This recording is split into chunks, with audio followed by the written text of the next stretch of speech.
नमस्कार मित्रों।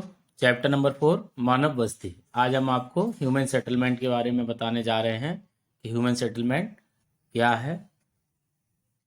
इसमें आप ग्रामीण अधिवास और नगरीय अधिवास दोनों के बारे में आप इस चैप्टर में जानेंगे। तो चलिए स्टार्ट करते हैं।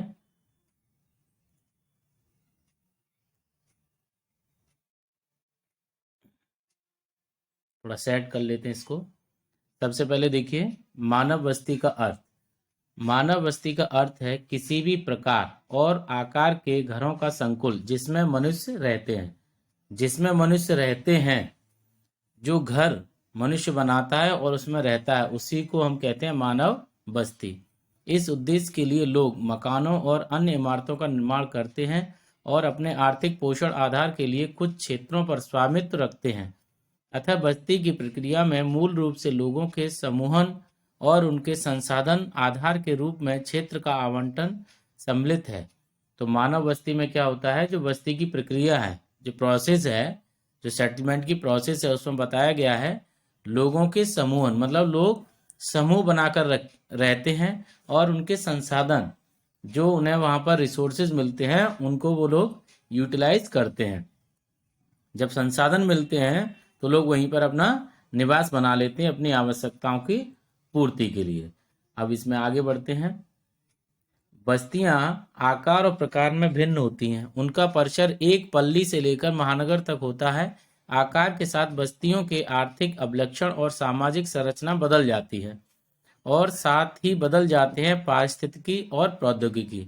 देखिए यहाँ पर बताया गया है कि बस्ती के आकार के साथ, अगर बस्ती छोटी है तो वो अलग तरीके की आर्थिक क्रियाओं में संलग्न होंगे। अगर बस्ती बड़ी है तो उनकी आर्थिक क्रियाएं अलग होंगी और पारिस्थितिकी और प्रौद्योगिकी इनमें भी परिवर्तन आ जाएगा। बस्तियां छोटी और विरल रूप से लेकर बड़ी और संकुलित अवस्थित हो सकती हैं। विरल रूप से अवस्थित छोटी बस्तियां जो कृषि अथवा अन्य प्राथमिक क्रियाओं में विशिष्टता प्राप्त कर लेती हैं, गांव कहलाती हैं। देखिए यहाँ पर बताया गया है कि गांव किसको कहते हैं, विरल रूप से अवस्थित छोटी बस्तियां, मतलब विरल रूप से बसी हुई हैं, थोड़ा दूर दूर घर बने हुए हैं और वहां पर जनसंख्या भी कम है और वो कृषि क्षेत्र में तथा प्राथमिक क्रियाओं में संलग्न है, इसको हम कहेंगे गांव। दूसरी ओर कम किंतु बड़े अधिवास हैं। बड़े अधिवास द्वितीयक और तृतीयक क्रियाओं में विशेषीकृत होते हैं, जो इन्हें नगरीय बस्तियां कहते हैं। यहाँ पर ग्रामीण और नगरीय बस्तियां दोनों को परिभाषित कर दिया गया है। ग्रामीण और नगरीय बस्तियों में आधारभूत अंतर निम्नलिखित है। अब आपको आगे विस्तार से बताया जा रहा है ग्रामीण बस्तियों में और जो नगरीय बस्तियां हैं उनमें प्रमुखतः क्या क्या अंतर है। तो चलिए सबसे पहले इसमें देखिए, ग्रामीण बस्तियां अपने जीवन का पोषण अथवा आधारभूत आर्थिक आवश्यकताओं की पूर्ति भूमि आधारित प्राथमिक आर्थिक क्रियाओं से करती है। जो प्राथमिक क्रियाएं हैं इनमें लोग संलग्न रहते हैं। प्राथमिक क्रियाओं से ही अपने उद्देश्य की पूर्ति करते हैं, जैसे कृषि करना है, पशुपालन करना है या मुर्गी पालन करना है, ये सब किस में आ जाएंगे, प्राथमिक क्रियाओं में आ जाएंगे। जबकि नगरीय बस्तियां एक और कच्चे माल के प्रक्रमण, मतलब जो रॉ मटेरियल आता है उसको प्रोसेस करके उससे फाइनल गुड्स तैयार की जाती हैं, विनिर्माण तथा दूसरी ओर विभिन्न प्रकार की सेवाओं पर निर्भर करती हैं। जो नगरीय बस्तियां हैं वहां पर लोग द्वितीयक तथा तृतीयक क्रियाओं में लोग संलग्न रहते हैं। द्वितीयक क्रियाओं में आपके विनिर्माण आ जाएंगे, इंडस्ट्रीज आ जाएंगी, और जो आपका टर्सरी सेक्टर है उसमें सर्विसेज आ जाएंगी, अर्थात सेवाएं आ जाएंगी। इसके बाद है अगली जो आपकी हेडिंग है, सेकंड पॉइंट है इसी में, नगर आर्थिक वृद्धि के नोड के रूप में कार्य करते हैं। जो नगर होते हैं, जो शहर होते हैं, वो इकोनॉमिक सेंटर बन जाते हैं, वो एक नोड बन जाते हैं। नगर आर्थिक वृद्धि के नोड के रूप में कार्य करते हैं और न केवल नगर निवासियों को बल्कि अपने पश्चिमभूमि की ग्रामीण बस्तियों को भी भोजन और कच्चे माल के बदले वस्तुएं एवं सेवाएं उपलब्ध कराते हैं। जो नगर है वो क्या करते हैं, उनके आसपास कोई भी ग्रामीण बस्ती है उनके लिए क्या प्रदान करते हैं, भोजन और कच्चे माल के बदले वस्तुएं और सेवाएं उनको प्रदान करते हैं। जैसे गांव से कच्चा माल आ जाएगा शहरों में और शहर से वो लोग अपने लिए वस्तुएं लेकर चले जाते हैं। नगरीय और ग्रामीण बस्तियों के बीच प्रकार्यात्मक संबंध परिवहन और संचार परिपथ के माध्यम से स्थापित होता है। यानी गांव और शहर ये दोनों जुड़े हुए हैं। किसकी वजह से जुड़े हुए हैं, परिवहन और संचार के साधन की वजह से, ट्रांसपोर्ट एंड कम्युनिकेशन फैसिलिटीज की वजह से जो नगर है वो गांव से जुड़े हुए हैं। ग्रामीण और नगरीय बस्तियां सामाजिक संबंधों, अभिवृत्ति और दृष्टिकोण की दृष्टि से भी भिन्न होती हैं। तो देखिए यहाँ पर बताया है सामाजिक संबंध में भी अंतर मिलता है। ग्रामीण लोग कम गतिशील होते हैं, जो रूरल पीपल हैं वो लेस डायनेमिक होते हैं और इसलिए उनमें सामाजिक संबंध घनिष्ठ होते हैं और जो सोशल रिलेशन होते हैं वो बॉन्डिंग होती है वो बहुत ही घनिष्ठ होती है। एक दूसरे की हेल्प भी करते हैं जब सोशल रिलेशन बहुत अच्छे होते हैं। दूसरी ओर नगरीय क्षेत्रों में जीवन का ढंग जटिल और तीव्र होता है। देखिए यहाँ पर जो शहर में जो लाइफ है वो बहुत ही ज्यादा कॉम्प्लेक्स है। जो शहर का जीवन है वो आपका बहुत ही कॉम्प्लेक्स है। क्यों है, क्योंकि देखिए वहाँ सोशल रिलेशन लोगों के कम होते हैं, सामाजिक संबंध कम होते हैं। इसलिए आप देखेंगे इसमें बताया गया नगरीय क्षेत्रों में जीवन का ढंग जटिल होता है, तीव्र होता है, बहुत ही फास्ट लाइफ होती है शहरों की और सामाजिक संबंध औपचारिक होते हैं। अब चलिए आगे आपको बताते हैं इसी में जो मानव अधिवास है उसमें आगे की हेडिंग और भी है। देखिए यहाँ पर ग्रामीण बस्तियों के प्रकार, ग्रामीण बस्तियों के प्रकार आपको बताए गए हैं। तो देखिए इसमें ग्रामीण बस्तियों के प्रकार निर्मित क्षेत्र के विस्तार और अंतर्वास दूरी द्वारा निर्धारित होता है। जो बस्तियों के प्रकार हैं वो किसके आधार पर होते हैं, बस्तियों के प्रकार निर्मित क्षेत्र के विस्तार, जहां घर बने हैं तो घर दूर दूर हैं या पास पास हैं, इसके आधार पर ग्रामीण बस्तियों को बांटते हैं। भारत में कुछ 100 घरों से युक्त सहत अथवा गुच्छित गांव विशेष रूप से उत्तरी मैदानों में एक सार्वत्रिक लक्षण है। यानी जो 100 घर हैं यहाँ पर बता दिया है, घर बहुत ही पास पास होते हैं, तो कहां पर होते हैं, उत्तरी मैदानों में। फिर भी अनेक क्षेत्र ऐसे हैं जहां अन्य प्रकार की ग्रामीण बस्तियां पाई जाती हैं। कुछ ऐसे भी क्षेत्र हैं जहां पर अन्य तरीके की ग्रामीण बस्तियां पाई जाती हैं, मतलब हो सकता है वहां पर घर बहुत दूर दूर हों।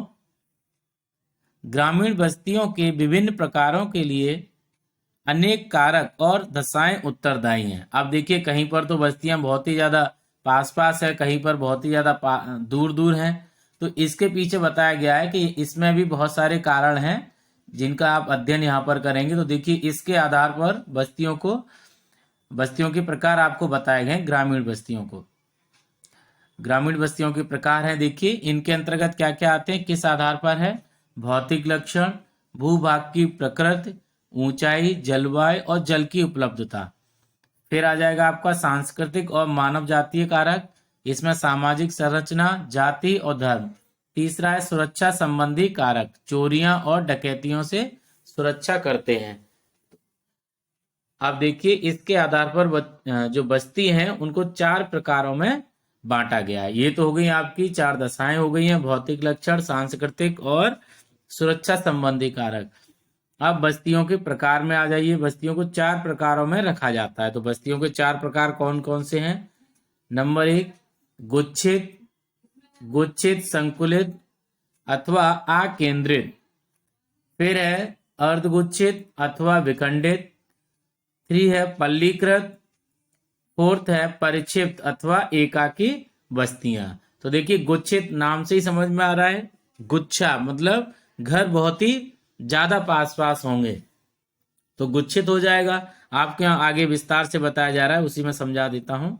क्लस्टर्ड सेटलमेंट, गुच्छित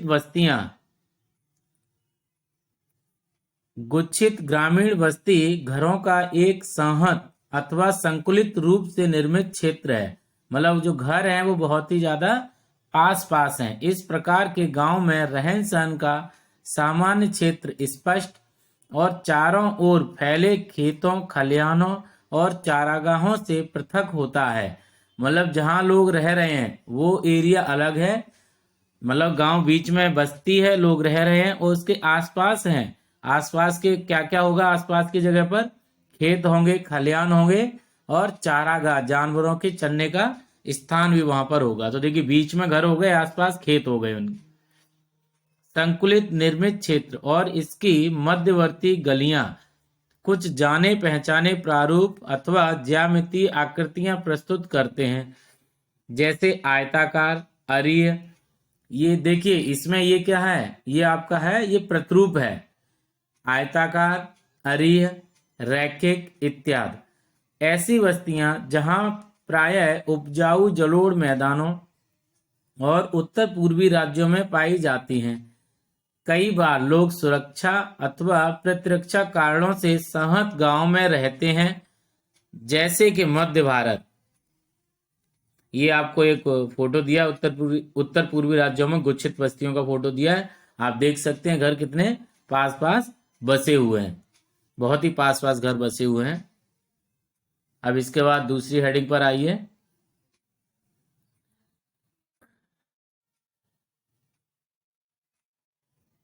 और भी स्टेट के नाम दिए यहाँ पर, बुंदेलखंड और नागालैंड। राजस्थान में जल के अभाव में उपलब्ध जल संसाधनों के अधिकतम उपयोग ने सहस बस्तियों को अनिवार्य बना दिया। राजस्थान में सहस बस्तियां क्यों हैं?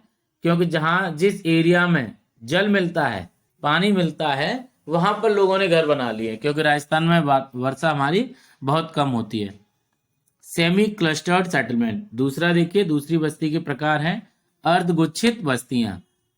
अर्धगुच्छित अथवा विखंडित बस्तियां परक्षिप्त बस्ती के किसी सीमित क्षेत्र में गुच्छित होने की प्रवृत्ति का परिणाम है।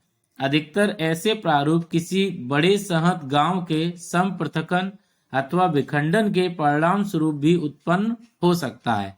तो देखिए, यहाँ पर दो चीजें इसमें बताई गई हैं। अर्धगुच्छित, अर्धगुच्छित में देखिए, परिक्षिप्त बस्ती के किसी सीमित क्षेत्र में गुच्छित होने की प्रवृत्ति का परिणाम है। जो गुच्छित बस्ती है उसकी प्रारंभिक अवस्था हम कह सकते हैं कि अर्धगुच्छित है।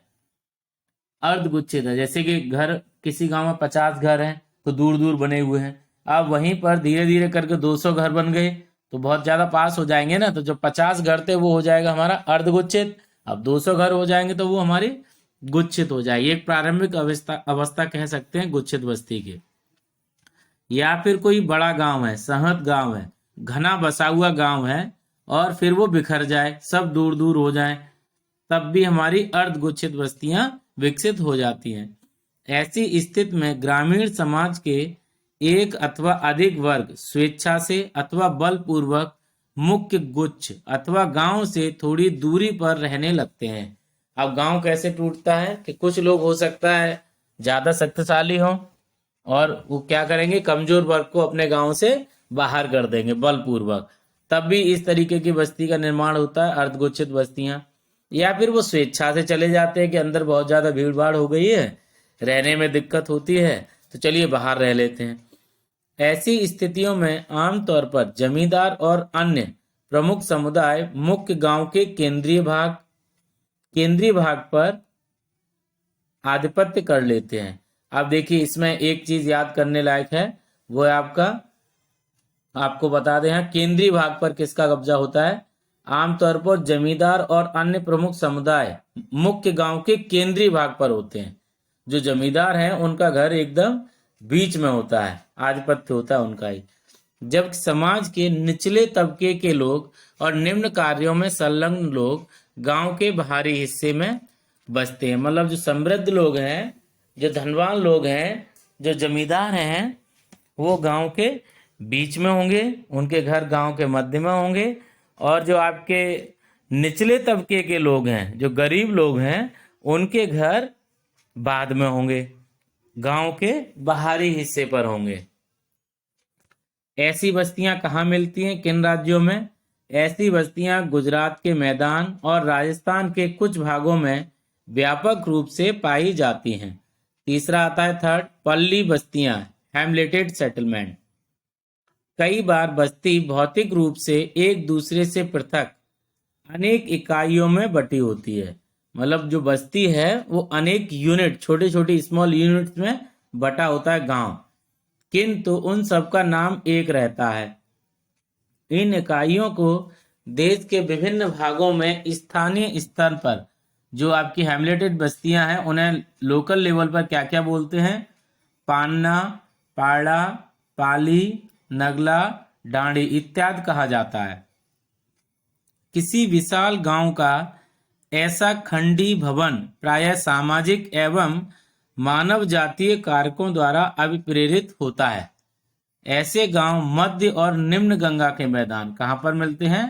निम्न गंगा के मैदान, छत्तीसगढ़ और हिमालय की निचली घाटियों में बहुतायत में पाए जाते हैं। ये हैं आपके हैमलेटेड सेटलमेंट।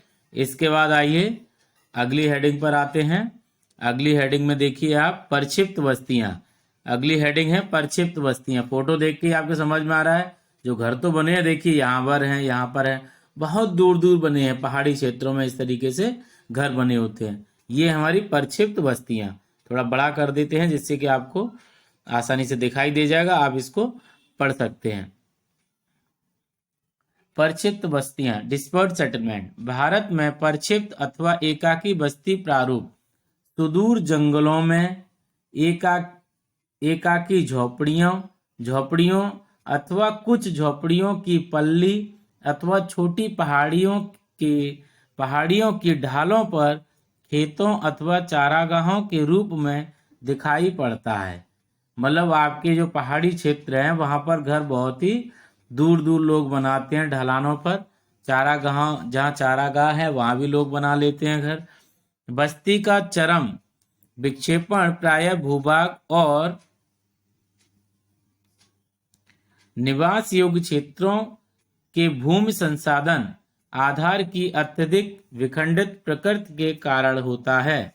जो निवास योग्य क्षेत्र है वहां रिसोर्सेज के बारे में आपको बताया जा रहा है, इसीलिए विखंडित होता है। किन राज्यों में इस तरीके की बस्तियां हैं? इस तरह की बस्तियां कहाँ कहाँ पर है, किन राज्यों में है?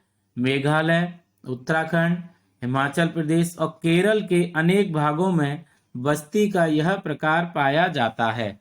तो ये हो गई आपकी ग्रामीण बस्तियां। अब इसके बाद देखिए नगरीय बस्तियां।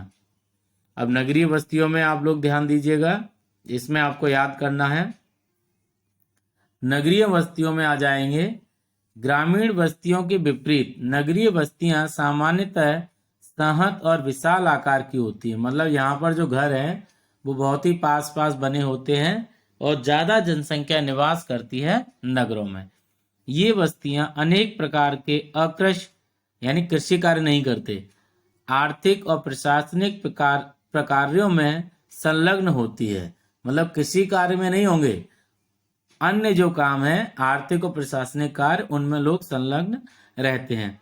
जैसा कि पहले उल्लेख किया गया है, नगर अपने चारों ओर के क्षेत्रों से प्रकार्यात्मक रूप से जुड़ा हुआ होता है। जो नगर है वो गांव से भी जुड़ा रहता है, चारों ओर जो इसका प्रकार्यात्मक रूप है उससे भी जुड़ा है। अतः वस्तुओं और सेवाओं का विनिमय कई बार प्रत्यक्ष रूप से और कई बार मंडी, शहरों और नगरों की श्रृंखला के माध्यम से संपन्न होता है। इस प्रकार नगर गांवों से प्रत्यक्ष और अप्रत्यक्ष दोनों प्रकार से जुड़े होते हैं। मतलब जो गांव है वो नगर से जुड़े हुए हैं और नगर भी अच्छे तरीके से गांव से जुड़े हुए हैं, परस्पर जुड़े हुए हैं, एक दूसरे की आवश्यकताओं की पूर्ति करते हैं।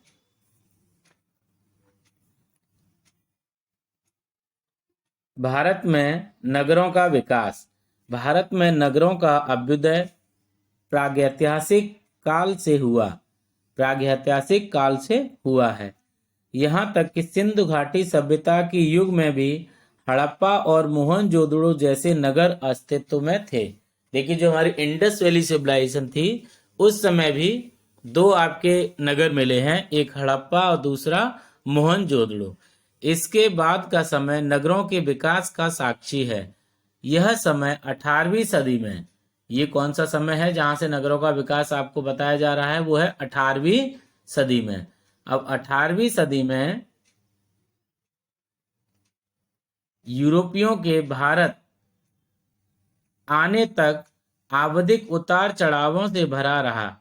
विभिन्न युगों में उनके विकास के आधार पर भारतीय नगरों को इस प्रकार वर्गीकृत किया जा सकता है। तो देखिए, भारतीय नगरों को 3 भागों में बांटा गया: प्राचीन नगर, मध्यकालीन नगर और आधुनिक नगर। प्राचीन नगर में आ जाइए, जो सबसे पुराने नगर हैं बसे हुए। भारत में 2000 से अधिक वर्षों की ऐतिहासिक पृष्ठभूमि वाले अनेक नगर हैं। मतलब इसमें ऐसे नगरों को शामिल किया है जो कब से हैं, भारत में 2000 से अधिक वर्षों से हैं, जिनकी हिस्टोरिकल बैकग्राउंड है, ऐतिहासिक पृष्ठभूमि है। इनमें से अधिकांश का विकास धार्मिक अथवा सांस्कृतिक केंद्रों के रूप में हुआ है। जो प्राचीन नगर हैं उनका विकास किस वजह से ज्यादा हुआ है? या तो वो धार्मिक केंद्र रहे हैं या फिर सांस्कृतिक केंद्र रहे हैं। वाराणसी इनमें से सर्वाधिक महत्वपूर्ण नगर है। तो ये नगर आपको याद करना है। सीधा प्रश्न आएगा एग्जाम में कि प्राचीन नगर कौन सा है, 2-4 नाम आपको दे देगा तो आप याद कर लीजिएगा। वाराणसी प्रमुख नगर है, और इसके बाद प्रयाग है, पाटलिपुत्र है, पटना है। मदुरई देश में प्राचीन नगरों के कुछ अन्य उदाहरण हैं। तो आपके इसमें बताए गए हैं वाराणसी, प्रयाग, पाटलिपुत्र और मदुरई। इसके बाद देखिए मध्यकालीन नगर।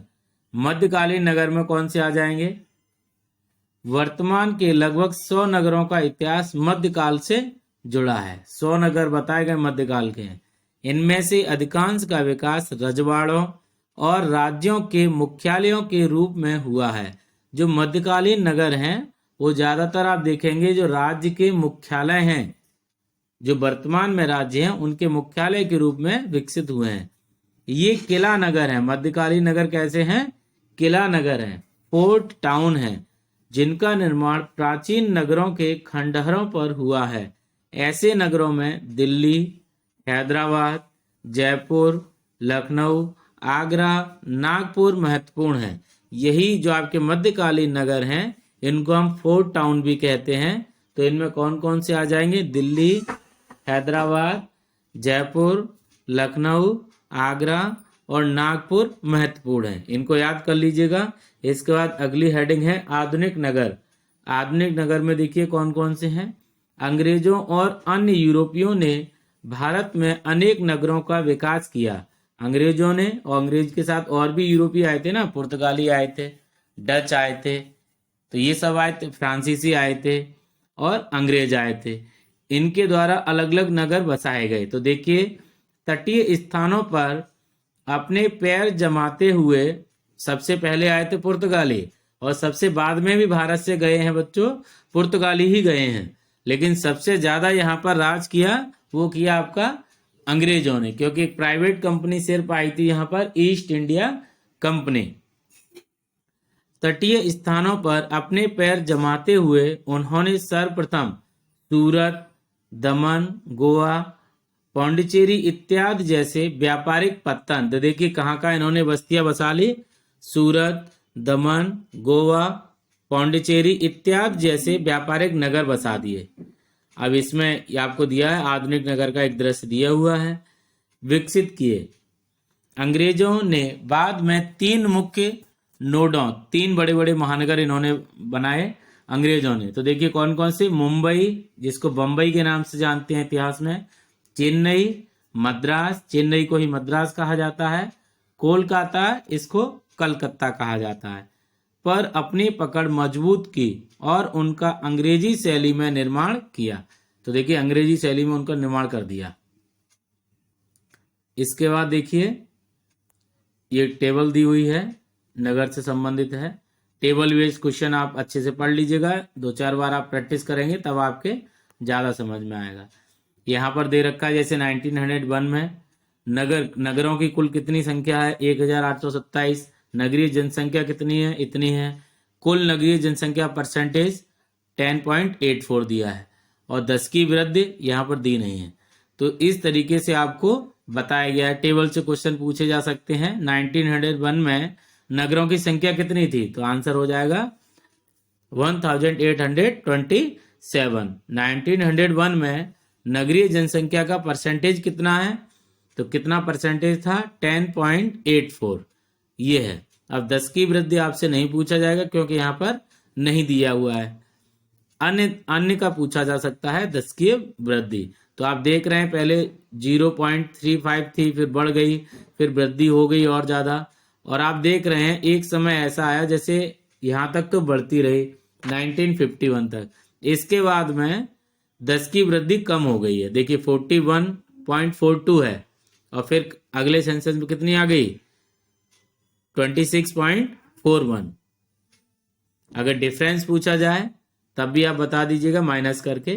तो वर्तमान में सेंसस जो है 2011 के आंकड़े ही हैं। जो जनगणना हुई थी 2011 में हुई थी, कोविड की वजह से 2021 में जो जनगणना होनी थी उसको भारत सरकार के द्वारा नहीं कराया गया है।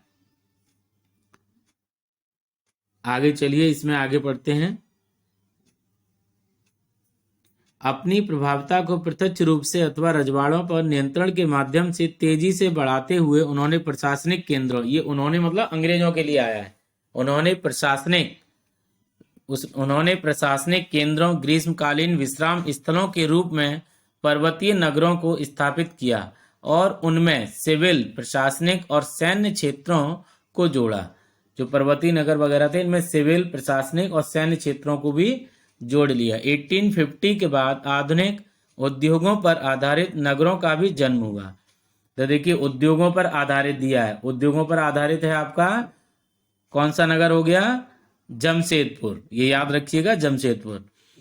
स्वतंत्रता प्राप्त के पश्चात अनेक नगर प्रशासनिक केंद्र बन गए। देखिए एडमिनिस्ट्रेटिव हेडक्वार्टर्स आपके चंडीगढ़, भुवनेश्वर, गांधीनगर, दिसपुर, सभी की सभी ज्यादातर जो प्रशासनिक केंद्र क्या हैं? राज्यों की जो राजधानियां हैं वही आपके प्रशासनिक केंद्र हैं अधिकतम में। तो ये हो गए चंडीगढ़, भुवनेश्वर, गांधीनगर, दिसपुर। औद्योगिक केंद्र में, औद्योगिक में आ जाएंगे इंडस्ट्रियल सेंटर हैं आपके दुर्गापुर, भिलाई, सिंदरी, बरौनी, ये हो गए। कुछ पुराने नगर महानगरों के चारों ओर अनुषंगी नगरों के रूप में विकसित हुए। अब जैसे कोई पुराने नगर हैं तो उसके चारों ओर धीरे धीरे करके और भी नगर बस गए, उपनगर भी बस गए, उनको अनुषंगी नगर की संज्ञा दी गई है। जैसे दिल्ली के चारों ओर गाजियाबाद, रोहतक और गुरुग्राम इत्यादि। ग्रामीण क्षेत्रों में बढ़ते निवेश के साथ पूरे देश में बड़ी संख्या में मध्यम और छोटे नगरों का विकास हुआ है। अब आते हैं अगली हेडिंग पर, भारत में नगरीकरण। भारत में नगरीकरण, नगरीकरण के स्तर का माप कुल जनसंख्या में नगरीय जनसंख्या के प्रतिशत के रूप में किया जाता है। नगरीकरण में कैसे पता चलता है नगरीकरण? तो कुल जनसंख्या है, ठीक है, कुल जनसंख्या में से कितनी नगरीय जनसंख्या है, कितने लोग ऐसे हैं जो नगरों में रहते हैं, उनको प्रतिशत में व्यक्त करते हैं। तो ये हो गया नगरीय जनसंख्या का प्रतिशत। वर्ष 2011 में भारत में नगरीकरण का स्तर 31.16% था। 2011 में दे रखा है जो आपका अर्बनाइजेशन था वो कितना था? अर्बन पॉपुलेशन 31.16% थी, जो विकसित देशों की तुलना में काफी कम थी। मतलब हमारे यहाँ पर नगरीय जनसंख्या फिर भी बहुत कम है अगर हम कंपेयर करें जो आपके डेवलप्ड कंट्री हैं, विकसित देश हैं, उनसे। 20वीं शताब्दी के दौरान नगरीय जनसंख्या 11 गुना बढ़ी है। 20वीं शताब्दी में जो 20th सेंचुरी है इसमें जो नगरीय जनसंख्या है उसमें जो वृद्धि हुई है वो कितनी हुई है? 11 गुना वृद्धि हुई है।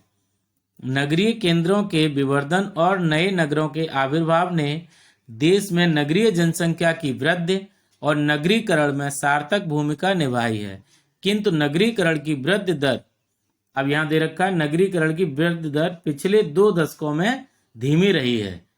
देखिए नगरीय जनसंख्या तो बढ़ी है लेकिन नगरीकरण की जो वृद्धि दर है वो धीरे धीरे बढ़ रही है, तेजी से नहीं बढ़ी है, धीरे धीरे करके बढ़ रही है। इसके बाद देखिए अगली हेडिंग पर आते हैं, जनसंख्या आकार के आधार पर नगरों का वर्गीकरण। जनसंख्या के आधार पर देखिए यहाँ पर जनसंख्या आकार के आधार पर भारत की जनगणना नगरों को 6 वर्गों में वर्गीकृत करती है। ये बहुत ही महत्वपूर्ण प्रश्न है, क्वेश्चन पूछा जा सकता है। भारत की जनगणना के अनुसार कितने वर्गों में नगरों को विभाजित किया गया है? तो 6 वर्गों में वर्गीकृत किया जा सकता है। अब 6 कौन कौन से हैं, ये बहुत ही ज्यादा महत्वपूर्ण है। 1 लाख से अधिक, पहला हो गया आपका ये। 1 लाख से अधिक नगरीय जनसंख्या वाले नगरीय केंद्रों को नगर अथवा प्रथम वर्ग का नगर कहा जाता है। जहां पर जनसंख्या कितनी है, 1 लाख से अधिक है, उसको बोलते हम नगर। ठीक, फर्स्ट पॉइंट। सेकंड, 10 लाख से 50 लाख की जनसंख्या वाले नगर को महानगर। दूसरा हो गया आपका महानगर हो गया दूसरा। यहां पे कितनी पॉपुलेशन होगी, बिटवीन 10 लाख टू 50 लाख, 10 लाख से 50 लाख तक जनसंख्या होगी तो उसको कहेंगे हम महानगर। तथा 50 लाख से अधिक जनसंख्या वाले नगरों को मेगा नगर कहा जाता है। अगर जनसंख्या 50 लाख से अधिक है, 50 लाख से अधिक है तो उसको कहेंगे मेगा नगर। तो देखिए इसमें 3 हो गए।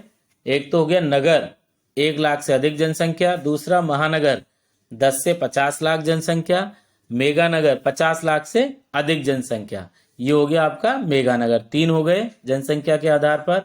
बहुसंख्यक महानगर और मेगा नगर नगरीय संकुल हैं, जो बहुत ज्यादा महानगर हैं जहां पर बहुत ज्यादा जनसंख्या है।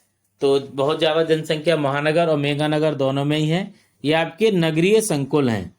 एक नगरीय संकुल में निम्नलिखित 3 संयोजकों में से किसी एक, जो भी आपका संयोजन हो रहा है नगरीय संकुल में, उसमें से 3 संयोजकों में से किसी एक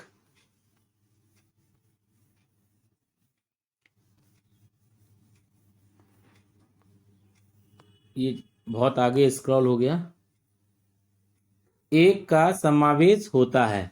तो देखिए एक कौन कौन सा समावेश हो जाता है, 3 में से एक होना चाहिए कोई भी। ऊपर अभी मैं आपको समझा दूंगा, उसको स्क्रॉल कर दिया है। एक नगर व उसका संलग्न नगरीय बहिर्बद्ध होना चाहिए। बहिर्बद्ध के सहित अथवा रहित 2 अथवा अधिक संस्पर्शी नगर होने चाहिए। मतलब नगर हैं लेकिन 2 नगर आसपास होने चाहिए, बिल्कुल पास पास होने चाहिए। एक अथवा अधिक संलग्न नगरों के बहिर्बद्ध से युक्त एक संस्पर्शी प्रसार नगर का निर्माण। 3 में से कोई भी एक चीज होनी चाहिए नगरों के लिए। अब आपको बताया गया है, आगे मैं बता दूं, एक टेबल दी हुई है। ये टेबल है आपकी। इसमें देखिए जनसंख्या के आधार पर बताया गया है। फर्स्ट सिटी, फर्स्ट वर्ग, प्रथम वर्ग में कौन सा आएगा, जहां पर 1 लाख ये आपकी जनसंख्या है। द्वितीय में आ जाएगा 50 से 99,999। ऐसे आप लास्ट में देख रहे हैं 5,000 से कम जनसंख्या वाला, ये किस वर्ग में है, छठे वर्ग में। प्रथम वर्ग में कौन सा हो गया नगर, जहां पर 1 लाख से अधिक जनसंख्या है।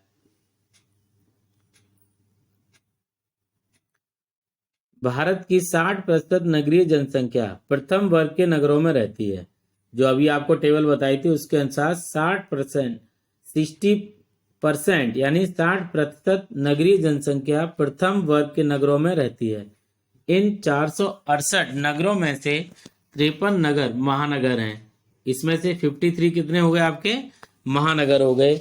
इनमें से 6 मेगा नगर हैं। मेगा नगर कितने हो गए आपके, 6 हो गए, जिनमें से प्रत्येक की जनसंख्या 50 लाख से अधिक है। जो 6 मेगा नगर हैं, मेगा सिटी हैं, उनकी जनसंख्या कितनी है, 50 लाख से अधिक है।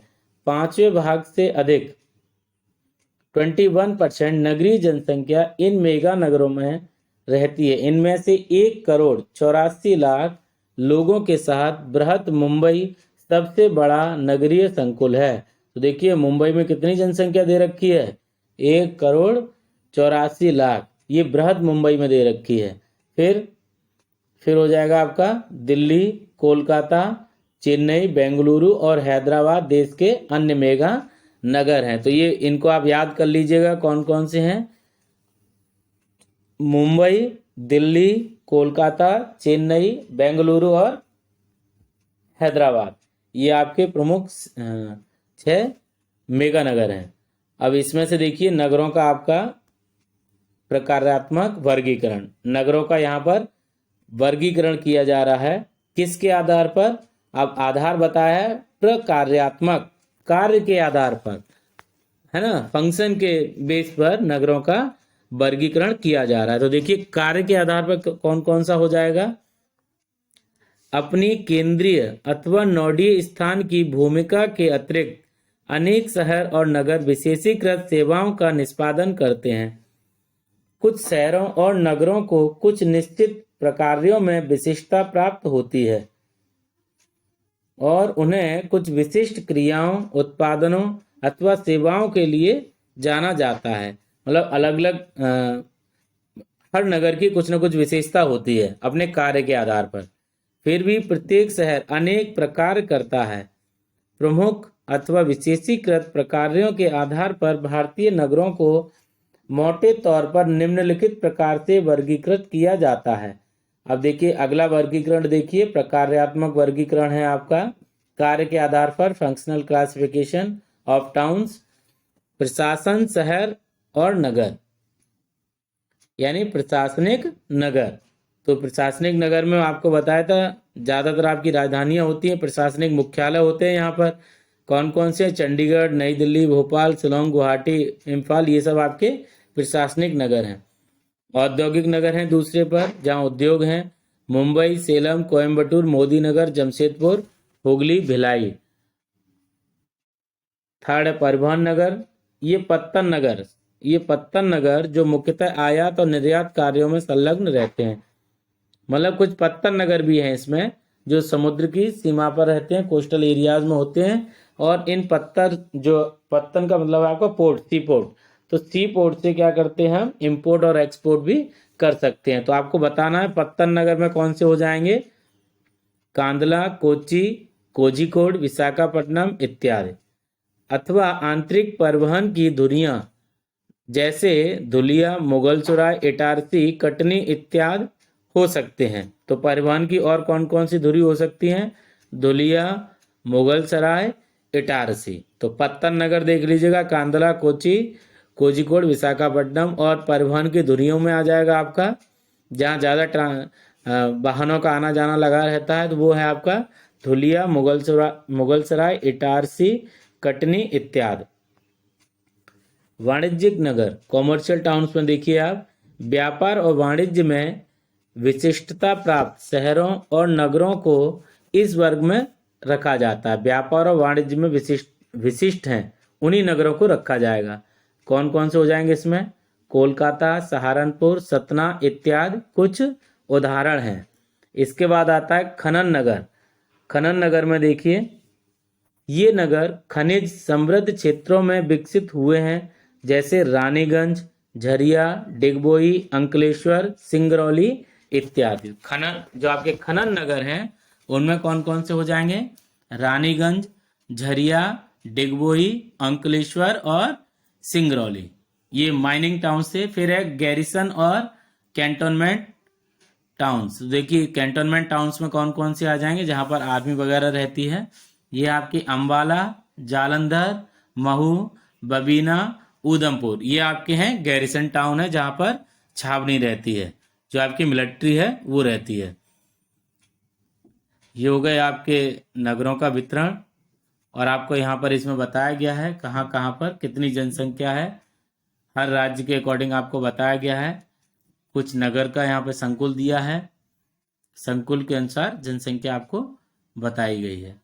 इसमें बताए हैं 10 लाख ही नगर, तो इससे डायरेक्ट क्वेश्चन नहीं आएगा कि ग्वालियर की कितनी पॉपुलेशन है, ऐसी जनसंख्या, ये इस तरीके से प्रश्न नहीं आएंगे इसमें, ठीक है।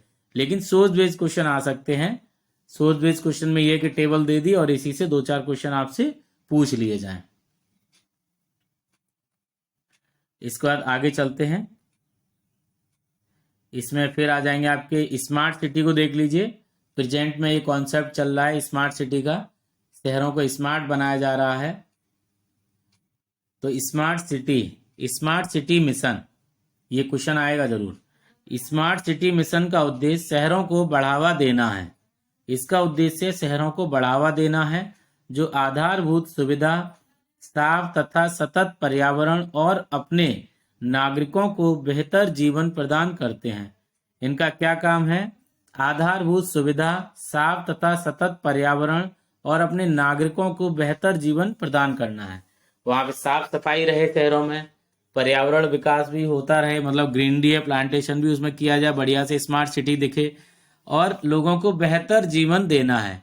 मतलब सभी को कहेंगे हम कि वाटर सप्लाई भी अच्छे से होती रहे, सबको इलेक्ट्रिसिटी भी आसानी से मिलता रहे और शहर हमारा साफ और सुथरा रहे। ये सभी स्मार्ट सिटी, परिवहन के साधन का वहाँ पर अच्छे से विकास हो जाए, आपके रेलवे स्टेशन भी बहुत बढ़िया हो, वहाँ पर रेलवे जंक्शन आपके अच्छे होने के साथ साथ वहाँ पर जो आपकी बस सर्विस वगैरह है वो भी बहुत अच्छी हो जाए। तो ये स्मार्ट सिटी का एक कॉन्सेप्ट है। स्मार्ट शहरों की एक विशेषता आधारभूत सुविधाओं और सेवाओं के लिए स्मार्ट समाधानों को लागू करना है। इनमें जैसे हमारी जो बेसिक नीड्स वगैरह हैं, वो जो हमें सुविधाएं, जो फैसिलिटीज मिलेंगी, जो सर्विसेज हैं, इनके लिए स्मार्ट सॉल्यूशन होना चाहिए, स्मार्ट समाधान होने चाहिए, जिससे क्षेत्रों को प्राकृतिक आपदाओं के कम जोखिम वाले क्षेत्रों के रूप में बनाया जा सके। मतलब जो आपके नेचुरल डिजास्टर वगैरह है उसका ज़्यादा प्रभाव उस शहर पर न पड़े, ये भी ध्यान रखना है। साथ ही साथ कम संसाधनों का उपयोग तथा सस्ती सुविधाएं उपलब्ध कराई जा सकें और वहाँ जो लोग रहेंगे उनको सस्ती सुविधाएं भी उपलब्ध हो सके। प्राकृतिक वाला भी मैं कर देता हूँ हाईलाइट, ये भी महत्वपूर्ण बिंदु है।